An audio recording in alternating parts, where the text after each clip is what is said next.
Hello friends, welcome back to Neha classes. तो start करते हैं 12th क्लास का हिंदी चैप्टर 4 सवध्या। तो ये जो चैप्टर है ये हमारे फनीश्वर नाथ रेणु ने लिखा के द्वारा लिखी हुई है और इसके बारे में जो इनके क्वेश्चन आंसर है उसके बारे में आज डिस्कस करेंगे। तो स्टार्ट करते हैं।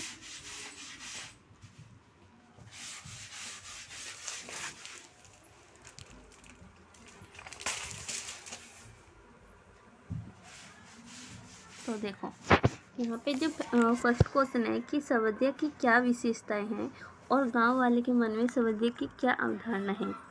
ठीक है, तो इसमें क्या है, एक स्थान सवध्या क्या होते हैं, एक स्थान से किसी स्थान पर स्वाद पहुंचाने वाले व्यक्ति को सवध्या कहा जाता है। और सवध्या की निम्नलिखित विशेषताएं होती है। यह जो वातावरण को सूंघकर ही स्वाद का अनुमान लगा लेते हैं और वह बहुत भावुक है। और जो सवध्या था वो एक संवेदनशील एवं समझदार था और ईमानदार और दूसरों को मदद करता था और वह चतुर था। और गांव वाले के मन में सवध्या की ही वह अवधारणा है कि जो अब देखो हमने तो बता दें कि सवध्या की क्या विशेषताएं होते हैं, पर जो गांव वाले थे उनकी अवधारणा कैसी थी सवध्या के नज़रिया। ठीक है, तो गांव वाले उनके मन में सवध्या की वह अवधारणा है कि वह निठल्ला, कामचोर और पेटू आदमी ही सवध्या का कार्य करता है, जिसके आगे पीछे कोई नहीं होता, बिना मजदूर के ही स्वाद पहुंचाता है और वह औरत का गुलाम होता है। तो उसके बाद हमारे जो सेकंड क्वेश्चन है, बड़ी हवेली से बुलावा आने पर हर गोविंद के मन में किस प्रकार की आशंका हुई। तो जब बड़ी हवेली में बुलावा आया कि गोविंद के मन में किस प्रकार आशंका हुई, तो इसका आंसर क्या है, जब बड़ी हवेली से बुलावा आने पर हर गोविंद के मन में यह आशंका हुई कि आज प्रत्येक गांव में डाकघर खुल गया है, तो घर बैठे ही आदमी लंका तक खबर भेज सकता है तथा वहाँ का कुशल संदेश मंगा सकता है। तो ऐसे युग में संदेश वाहक के माध्यम से संदेश कौन पहुँचाना चाहेगा। उसके बाद हमारा जो थर्ड क्वेश्चन है, बड़ी बहुरिया अपने मायके संदेश क्यों भेजना चाहती थी। तो बड़ी बहुरिया अपने मायके संदेश इसलिए भेजना चाहती थी क्योंकि पति की मृत्यु के पश्चात और भाइयों के द्वारा बंटवारा हो जाने के बाद उसकी आर्थिक रूप से असहाय और मानसिक रूप से अकेले महसूस करने लगी थी ही। अब उसके जो ख्याल भी कोई नहीं रखता था, जिसके कारण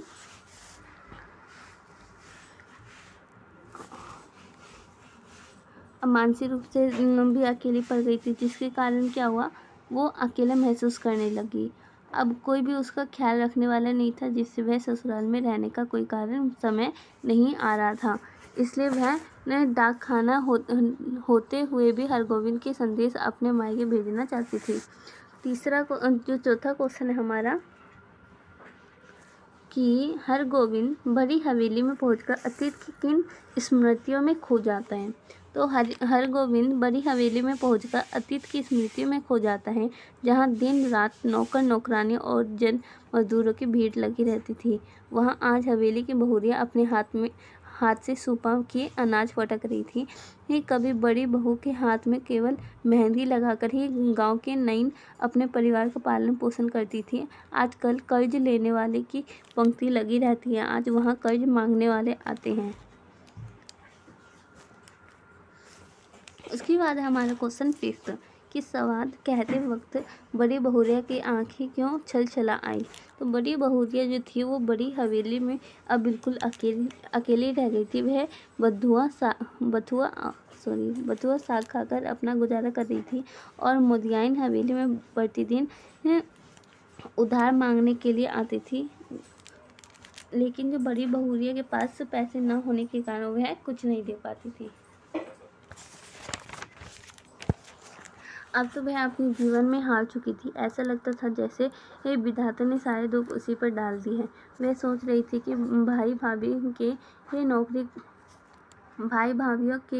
नौकरी कर वह अपना पेट पाल लेगी तथा बच्चों का जूठन खाकर एक कोने में पड़ी रहेगी। ऐसा सोचकर उसे अपने पुराने दिनों की याद आ रही थी, इसलिए सवाल करते वक्त बड़ी बहुरिया की आंख छलछला आई।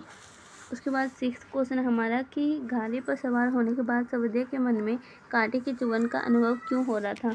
उससे छुटकारा पाने के लिए उसने क्या उपाय सोचा और गाड़ी में सवार होने के बाद सवदिया के मन में कांटे का चुभन का अनुभव इसलिए हो रहा था क्योंकि उसके पास केवल कटिहार तक का टिकट था और कटिहार से जलालगढ़ 20 कोस दूर पड़ रहा था। वह सोच रहा था कि बिना टिकट की यात्रा करेंगे तो पकड़ा जाऊंगा।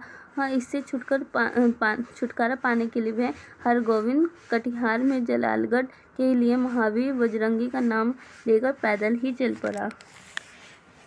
फिर 7th क्वेश्चन है कि बड़ी बहुरिया का संबंध हरगोविंद क्यों नहीं सुना सका। तो बड़ी बहुरिया की जो मानसिक पीड़ा और यातना थी वह हरगोविंद अच्छी तरह समझ रहा था। उसके मायके पहुंचकर वहां का खुशनुमा वातावरण व आवाभगत देखकर उसकी हिम्मत नहीं हुई, क्योंकि इसे हरगोविंद को अपने गांव की इज्जत भी भिट्टी में मिलती दिख रही थी। अब लग रहा था कि गांव की लक्ष्मी सदा के लिए गांव छोड़कर चली जाएगी। उसकी वेदना का समाचार वह किस मुंह से सुनाएगा। फिर 8th क्वेश्चन है हमारा जो सवदिया था वो डट कर खाता था और अफर कर सोता था, इससे क्या आशय है। तो सवदिया को लोग जो थे प्राय संवेदनशील, बेफिक्र व हर तरफ जिम्मेदारी से मुक्त मानते थे। उनके आगे पीछे उनके सुध-बुध लेने वाला कोई नहीं होता था इसलिए लोग सवदिया को निखट्टा, कामचोर और आलसी मानते थे। इनका विचार है कि सवदिया हमेशा खूब पेट भर के निश्चित होकर सोता है, परंतु लोगों को ऐसा सोचना अर्थहीन है। उसके बाद हमारा जो 8th क्वेश्चन है कि जलालगढ़ पहुंचने के बाद बड़ी बहुरिया के सामने में हरगोविंद ने क्या संकल्प किया। तो अपने गांव की इज्जत बनाए रखने के लिए हरगोविंद ने जलालगढ़ पहुंचकर बड़ी बहुरिया के पैर पकड़कर माफ़ी मांगते हुए संकल्प किया कि वह अपने गांव से कभी न जाने देगा। वह अब जीवन भर उसकी देखभाल करेगा। वह उसके बेटे की तरह सेवा करेगा। वह गांव में इधर उधर व्यर्थ ना घूम फिर कर सारे काम करेगा। तो ये जो थे मेन इम्पोर्टेंस क्वेश्चन थे, तो इसका रिवीजन कर लेना और टेलीग्राम चैनल पे अपना ये जो नोट्स है वो मैं भेज दूँगी क्वेश्चन आंसर लिखकर। तो thanks for watching my video and like share and subscribe my channel.